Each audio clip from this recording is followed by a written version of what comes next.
Welcome to Module 5, the Harrison Family YMCA's annual campaign for 2022 Volunteer Campaign Guide. So let's take a few minutes and go through this volunteer guide so that you have a deep understanding of what's being asked of you and the responsibilities for the campaign. So as an annual campaign volunteer storyteller for the Harrison Family Y, you're acting as an important ambassador for us out in the community. Your responsibilities as a volunteer include making your donation to the campaign. It's a lot easier to ask others to give once you've already given yourself. We ask that you share your story of what the Y means to you and why you choose to give with others. We ask that you think through people and businesses in your networks, whether that's work, faith-based organizations, school, all the different networks in which you're involved. If you'll think through those networks and figure out who it is you would like to ask to donate to the Y, maybe jot them down. You'll eventually go ahead and ask those people and businesses to join the Y's cause and give a donation to the annual campaign. You'll report findings back to me, and then if possible, we'd love for you to attend the campaign kickoff, the 24 hours of giving, and the celebration at the end of the campaign as well. To collect donations, that list of names, people and businesses you want to ask that you jotted down, you'll send those to me at lord@rmymca.org. And if those people have not already been assigned to someone else, I'll assign them to you. This is really important because it helps prevent two storytellers from asking the same donor prospect. And that can be frustrating to potential donors if they find multiple people asking them to give a donation, or if someone else has asked and then another person asks again, they perhaps feel that that donation wasn't valued, that people don't know about it. So we try to avoid the double ask. It's not the end of the world if it happens, but we do have systems in place to try and prevent it. Once you have gotten your list of names to me, I can send you past giving history and contact information for that person. We ask that you invite your donor prospects to the kickoff. And we found that many donors decide to go ahead and give right then. At the time of the kickoff, there's a lot of education about the work that the Y does out in the community, and it often inspires people to go ahead and give at that time.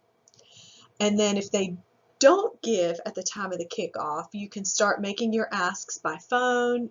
You can do email, you can do in person, either stop by their home, meet for coffee, whatever works for you and that person. That's the best way to make that ask, whatever you're most comfortable with. We do have physical pledge cards that donors can fill out, and those can be picked up at the Y. There's an online pledge form that they can fill out, and you see that information on this slide, and then they can also donate through Classy. We encourage you to set up the Classy fundraising page. It's easy to donate through Classy. It's one of the reasons we got that software. It helps make donating easy for donors, and that's what we want. We want to make it an easy, happy process for them. It also allows you to track your donors, and by sharing the story of the Y and the annual campaign on social media, we can reach a wider audience. So this page outlines our case for support. You're going to recognize some of the language you see there in the picture, as well as some examples of ways people can give. And we found this to be pretty helpful. You can see under supporting our youth, $1,800 provides 12 weeks of summer camp for a child. $650 provides 2 months of before and after school care for a child in need.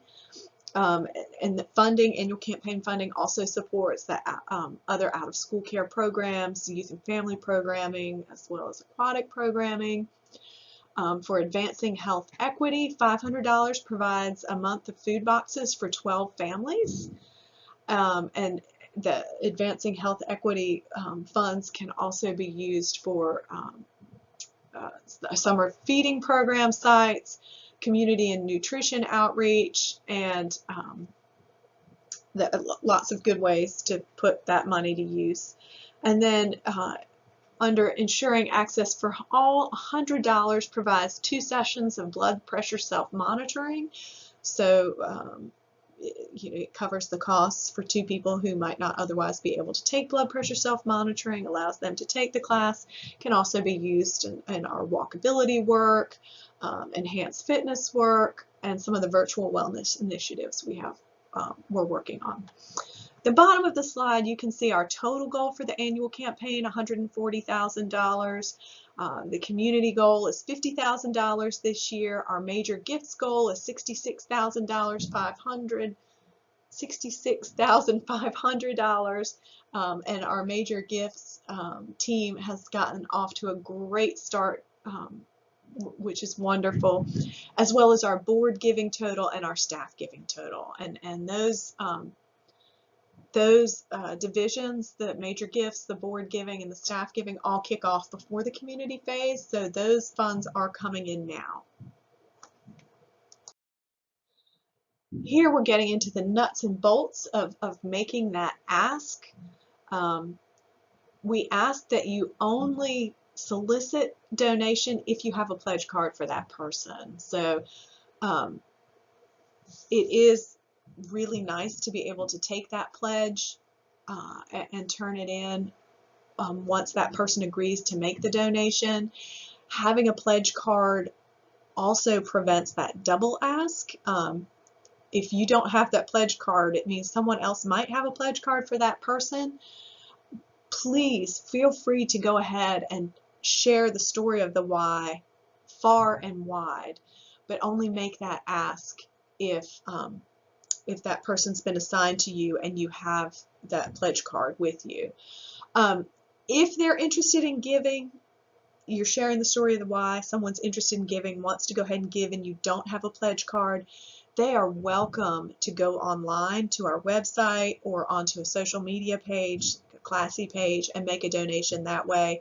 We don't ever want to stop someone from giving if they want to give just because you don't have a card. So there are other options there. If you've told the story of the why to someone and they just really want to go ahead and make that donation, please encourage them to do so. We're never going to turn money away that helps support all of the wonderful things that the annual campaign supports. We suggest that you aim high when asking for a specific dollar amount. You're already telling the story of the why and all the good things that the why does, and it's easy to just roll right into all the good things that these dollars will do once the person you're speaking with makes their donation. And then this is a little bit tricky, but the recommendation is make your ask and then just be quiet and let the donor respond. If they don't say no, don't take it as a no. Just let it be at that point. And this was tough for me at first when I first started working on the annual campaign. Not everyone's going to choose to donate to the campaign this year. Not everyone you ask may choose to donate. Some people may tell you no. Same if you're asking people to volunteer. Some people may tell you no, but that is okay. Sometimes what you've done is made a friend for the why, and that is just as important, if not more important, than getting that donation in. Even if they don't donate this year, you've brought them closer to the why, and that is a success.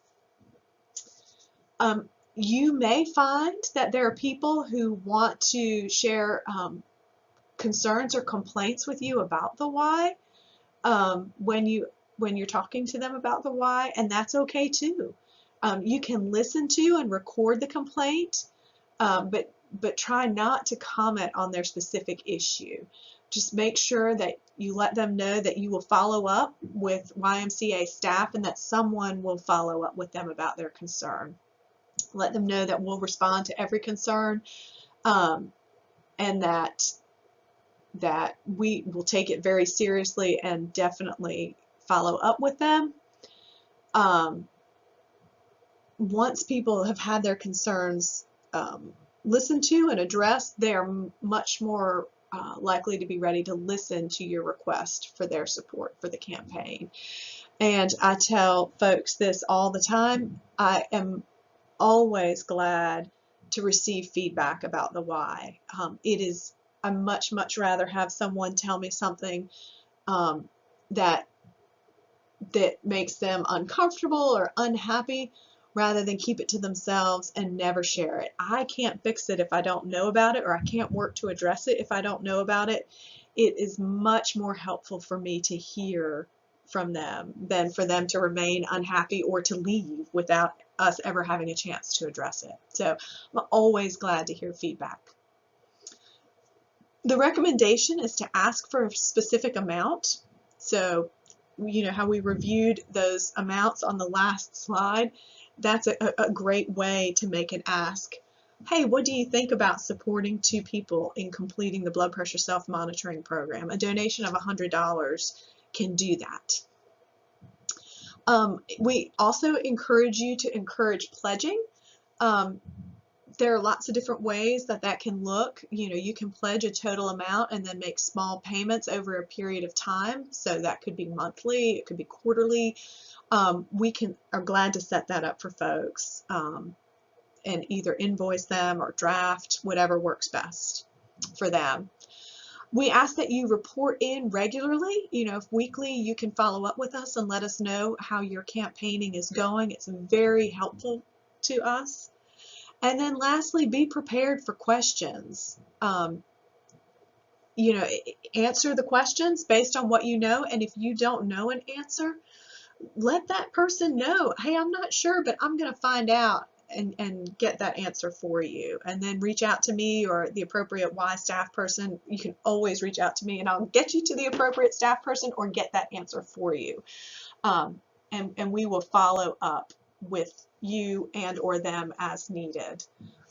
What it really boils down to is just speaking with sincerity and conviction. And it is hard for people to turn down someone who is speaking from the heart and believes in the cause that they're campaigning for.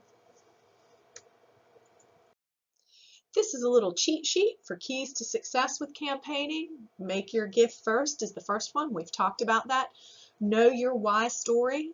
Why is it that you've chosen to participate in this campaign? The why must be a special place to you and or your family. There are reasons that you've chosen to be a part of the why and what we do. So know your story and be comfortable with it. Call your best prospects first. I found this in my own campaigning to be really successful. I made my very first ask to my dad, and I guess not surprisingly, he gave. And it's a big win. It's nice to have a win or two up front. So definitely ask those best prospects first. Get a little wind in your sails before you ask some of the folks you feel a little less confident in asking. Do your homework. It's really helpful. You know, we went through that page with the suggested or with the example donation amounts. If you know someone's really passionate about childcare, you may not want to suggest asking about or donating for blood pressure self-monitoring program. You may want to ask them to donate to support a child in after-school programming. Or if you know someone who's passionate about senior well-being, maybe you do want to ask them about financial assistance for seniors or donating to support our enhanced fitness program for seniors. Again, ask for a specific amount. There are less decisions for the donor. They feel like they're doing something good. Aim high and ask for a specific amount. And then meeting in person, that's a little bit of an older school recommendation. Especially with the pandemic, we recommend you ask in the way that feels best to you and that donor, whether that's text, phone call, message, FaceTime, so many ways to stay in touch with people and connect with people these days. Do what's best for you and the donor. We're into the workbook section of the guide at this point. There at the top is a little section for you to jot down some notes about what the why means to you. We do have teams this year, and so you can jot down your team leader and their contact information. And then down there at the bottom is my name and my contact information as well. On this page, you can set a personal goal for yourself as to how much money you want to raise. If you've worked as a campaign storyteller in the past, your prior donors, I can pull that list for you, as well as their donation in 2021 and what you're going to ask for in 2022. You can jot those notes down, and then as the donations come in, you can record the outcome. For those of you who have worked as storytellers in the past, and for those of you who are new to campaigning, this page is one to help you brainstorm and generate some ideas for new donors or folks that you may want to ask.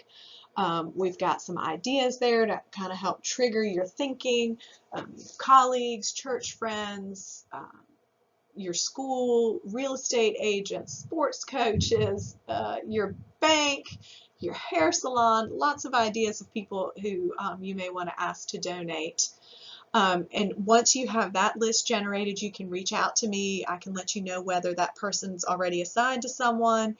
If not, I can get you information about their most recent gift. You can write down the information about your 2022 ask and the outcome. This page runs through some scenarios as you think about asking. Some people are very comfortable asking for donations and other people less so. You can kind of look through these and see which one feels right for you depending on who it is you're asking. And these are just samples. You do not have to use these, but you may find them helpful. There are a fair number of people who, if they've donated in the past, they actually like a reminder of how much they gave in the past. They find it helpful. Kind of gives them some orientation as to where they may be headed this year. So I can get that information to you. And then at the bottom of this page, you can track your progress. So as you move through the weeks, you can see how far you've made it through your prospect list and the progress you've made. Lastly, we have our frequently asked questions page. We've got why should I give to the why? How is the why strengthening the community? Doesn't the why receive funds from United Way? And the answer is yes, we do. We do receive funds from United Way, and we are extremely grateful for those funds. But they only provide a percentage of what it takes to do all of the things that we do. The example, why should I give when I already pay monthly membership dues? That's one that I've heard in my time as a campaigner. The donations are tax deductible. We are a 501c3 nonprofit organization. It's not a good time to give now. Can I give later? Absolutely. That goes back to pledging that we talked about earlier in the guide. Talking about giving last year, it's an annual campaign. Our budgets are annual, and the work that we do is continuous. And so when the new budget comes, we still need funds to continue providing all of the programs that we do. And then the money that's raised in the campaign stays at RY. It doesn't go anywhere else. It is, stays in our service area here of Nash and Edgecombe counties. So I hope you found this tool and guide useful, and if you have any questions or concerns about it, please feel free to reach out to me.